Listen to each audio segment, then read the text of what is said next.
Fish in a Tree by Linda Mullally Hunt. Chapter 34. Birth of a Star. Keisha, Albert, and I walk to Albert's after school. Keisha and I ask if we can come over and see his house, and he shrugged and said, "Okay." The whole time my hand is in my pocket, holding on to the piece of paper. Possible. Albert's house is big but dark and dusty when we enter. There are piles of things everywhere. Not papers like our house. I mean piles of things like tubes and wires. Things I don't recognize. His mom greets us. "Hey, Albert, you have guests?" Her tone tells me that this never happens. "Yes, I do. These are my friends Keisha Almond and Allie Nickerson. Allie and Keisha, this is my mother. Audrey Dubois," he says, waving at each of us. And she comes over and shakes our hands. "Can I get you anything to eat?" she asks, sounding nervous. Albert pauses. "No, thank you. We'll just go upstairs." His mom says okay as we are already following him up a skinny, twisty staircase. "What kind of a host," Keisha begins, "doesn't allow his guests to have food? Dang it, Albert, I wouldn't have minded some." "It wouldn't be logical to offer you something that doesn't exist." "But she offered it to us," Keisha said. He opens his backpack and begins stacking his books on his desk like a pyramid. "I can assure you that the refrigerator is quite empty. In fact, it hasn't been plugged in for a week." "Oh," Keisha says, her voice getting quiet. "I'm sorry, Albert. I really am." Now I know why his mom's voice sounded funny when she offered, and that's why he eats so much at school. "Yeah, me too," I add. He turns, surprised. "Why?"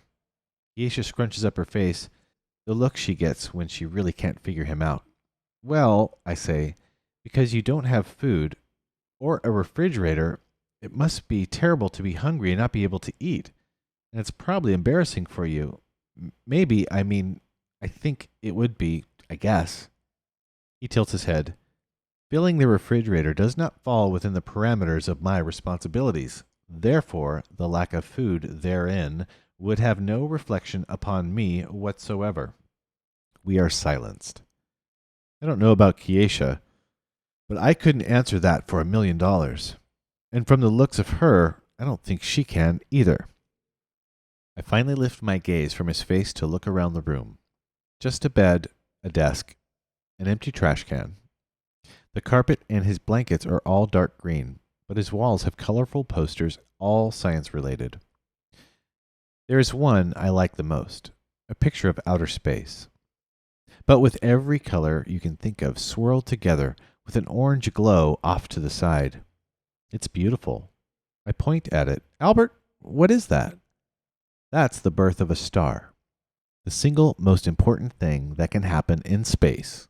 Well, the single most positive thing, anyway." "It's beautiful," I say. He stares at it. "Indeed it is," he says, sitting down at his desk. Keisha laughs.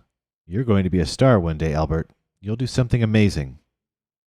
"I don't like," he shifts in his seat. "I don't wish to be in the limelight." "Limelight?" I ask. "I don't like a lot of attention." "Well, you better get used to it, Albert," Keisha says, "because there's no way on God's green earth that you won't have boatloads of it when you go out and cure cancer or discover another planet or something." "That's my hope.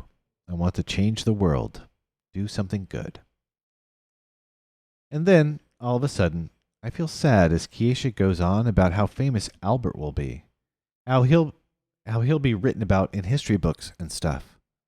"Hey," Keisha says, poking me, "why so serious over there?"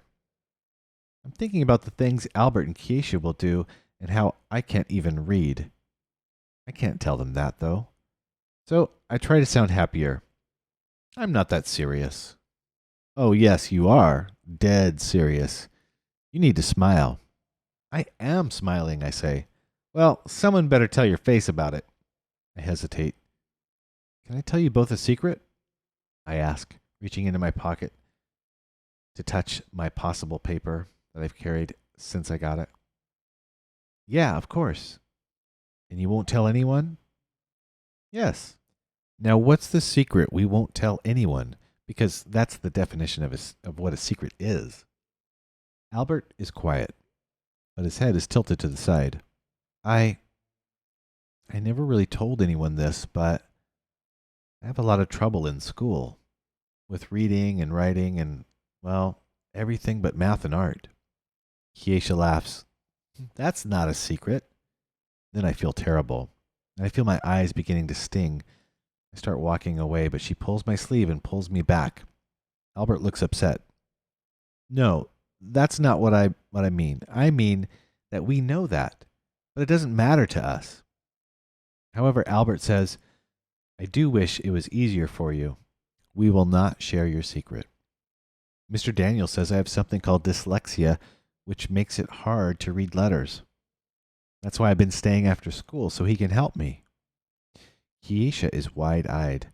Extra school after school? That's terrible. I mean, terrible. I want to tell her that I'd spend the night at school hanging upside down in the closet if I could just read. I don't mind. He's nice to help me. And we'll help you, Albert says. But I worry that maybe he can't help me, I say. And then I mumble, it makes me feel like I'll grow up to be a nobody. How can you say that? Kiesha asks. Well, you'll probably have some big successful baking company and Albert will do whatever in the world Albert will do. And I'm just hoping to read a menu in a restaurant. Kiesha steps up and puts her arms around my shoulders. You say he's going to help you, right? You say, Albert adds, then pauses to think, that you'll grow up to be a nobody. But logically, if nobody's perfect, well, then you must be perfect. Perfect? Me? No, I say. You are pretty perfect, Allie, Kiesha says, laughing. Do like Mr. Daniel says. Be yourself. Be who you are. You know, Albert says, I've wondered about that saying, and I can't ever find an answer anywhere on the internet. What do you mean? I ask. Be yourself. You always hear that. So? Kiesha asks. Well, Albert begins, what if you don't know who you are? I get what he means, I think. People ask what you want to be when you grow up. I know what kind of grown-up I want to be, but I don't know who I am now. Albert stretches his legs out. There are always people ready to tell you who you are, like a nerd or a jerk or a wimp. I think it's hard not to believe the bad stuff. Look at it this way, Albert says. If you had to be in a tank of water with a killer whale or a stonefish, which would you choose? Well, duh. Who's going to choose a killer whale? Well, in the wild, killer whales never attack people. Like, never. A stonefish is way more dangerous. With its 13 venomous spines, it's the words. If the killer whale were called a friendly whale, no one would be scared. And I think of words, the power they have, how they can be waved around like a wand, sometimes for good, like how Mr. Daniels uses them, how he makes kids like me and Oliver feel better about ourselves, and how words can also be used for bad, to hurt. My grandpa used to say, be careful with eggs and words, because neither can be fixed. The older I get, the more I realize how smart my grandpa was. Chapter 35. A picture is worth a gazillion words. We have a sub. This is bad news. Then it gets even worse. We began with an assignment to write about a person who we know is brave. I start to come up with reasons to get out of the assignment. Go to the nurse? I haven't met a sub yet who says no to a trip to the nurse when you tell them you're going to throw up on their shoes. I put on my sick look just as I'm about to raise my hand. The sub turns to the class. Where's Allie Nickerson? Huh, freaky. I raise my hand. Oh, I have a note here that says you don't have to write, so you can just draw a picture of your person. My face gets hot. Well, that figures, Shay says. She can practice her coloring, and then there'll be Play-Doh and nap time. My toes curl in my sneakers and I slide down into my chair. The sub looks at Shay and shakes her head. The kids are already laughing. So what's the difference? The sub gives everyone else a piece of lined paper. She gives me a plain one. I sit, stunned, wondering why Mr. Daniels would do this, betray me. Now I feel like I'm going to throw up. I stand, and I have to concentrate on walking to move toward the door. Where are you going? The sub asks. Out. You come back here and do your picture now. I mean it. I'm finished. What are you talking about? It's blank. No, it's not. I drew a ghost in a blizzard. As the door slams behind me, I hear kids laughing at my answer. Soon I'm keeping Mrs. Silver's chair warm. So, Miss Nickerson, I must admit that I have enjoyed not seeing you lately.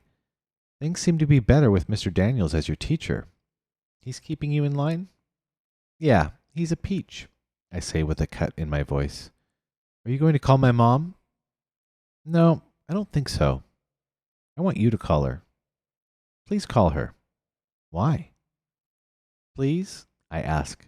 I don't even know why I'm asking exactly. She looks surprised, but is silent. She dials the phone and talks for a bit. Tells her I've had a rough day, and then she hands the phone to me. She would like to speak with you. I take the phone from her. Allie, what in the world is going on? I try not to cry. I really do, but the tears leak from my eyes. Everything is so tight inside, and I'm so tired of being this way.